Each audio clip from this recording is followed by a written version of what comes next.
Hello friends, welcome back to health धारा।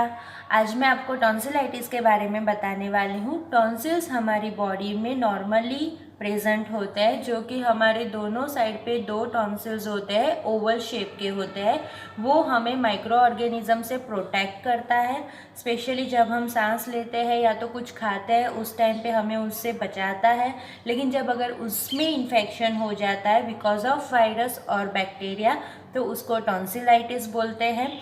अगर ये साल में कोई कभी कभी होता है, एक्यूट बोलते हैं उसको, कि लाइक साल में एक बार होता है। लेकिन जब वो अगर एक नहीं बल्कि 5-6 बार हो जाता है साल में, तो उसको क्रोनिक टॉन्सिलाइटिस बोलते हैं।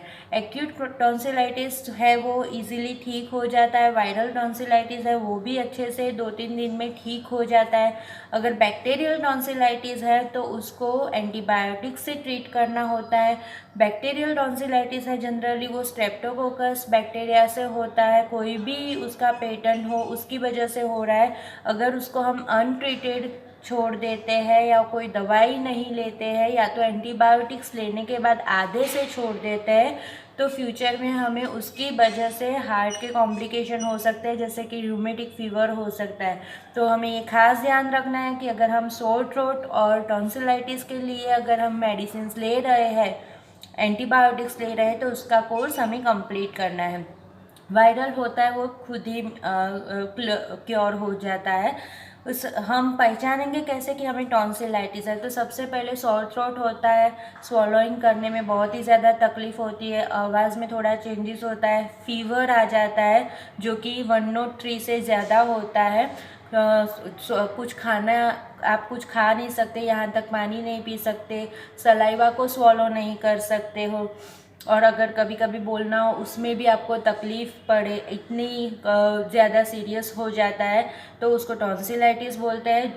जो पेशेंट क्रोनिक टॉन्सिलाइटिस का पेशेंट है, उसको कहीं पे भी अगर वेदर में चेंज आता है, ठंडा खा लिया है, खट्टा खा लिया है, कोई भी बाहर का कुछ तला हुआ है या बाहर के पानी वाला कुछ खा लिया है, तो उसको ज़्यादा एपिसोड्स होते हैं, ज़्यादा टॉन्सिलाइटिस फ्रिक्वेंटली हो जाता है।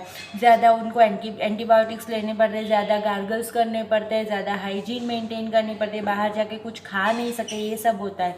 टॉन्सिलाइटिस किसी भी एज में होता है, लेकिन ज़्यादातर 5 से 15 साल के बच्चों के अंदर ही होता है। अगर आपको क्रोनिक टॉन्सिलाइटिस है तो आपको लाइफस्टाइल में बहुत ज़्यादा मॉडिफिकेशन करने की ज़रूरत रहती है।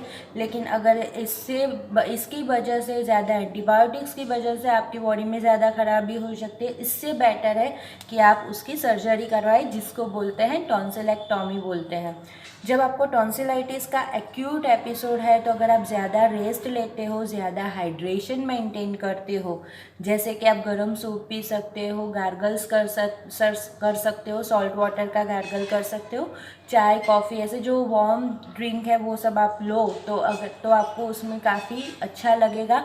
डॉक्टर के साथ आप कंसल्ट करके एंटीबायोटिक्स भी ले सकते हो। अभी जो कि क्रोनिक टॉन्सिलाइटिस का जो पेशेंट है, उसको सर्जरी के लिए बिल्कुल डरना नहीं चाहिए।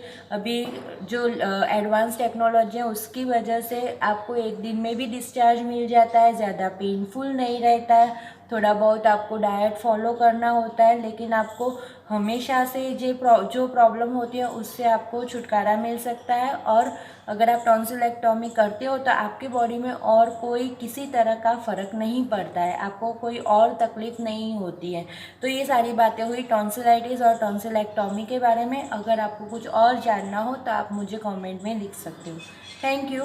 अगर आपको मेरा वीडियो पसंद आता है तो प्लीज़ इसको लाइक कीजिए। अगर आप मेरे चैनल पे नए हो तो प्लीज़ इसको सब्सक्राइब कीजिए, और अगर आप कुछ और जानना चाहते हो तो लिखिए। Thank you.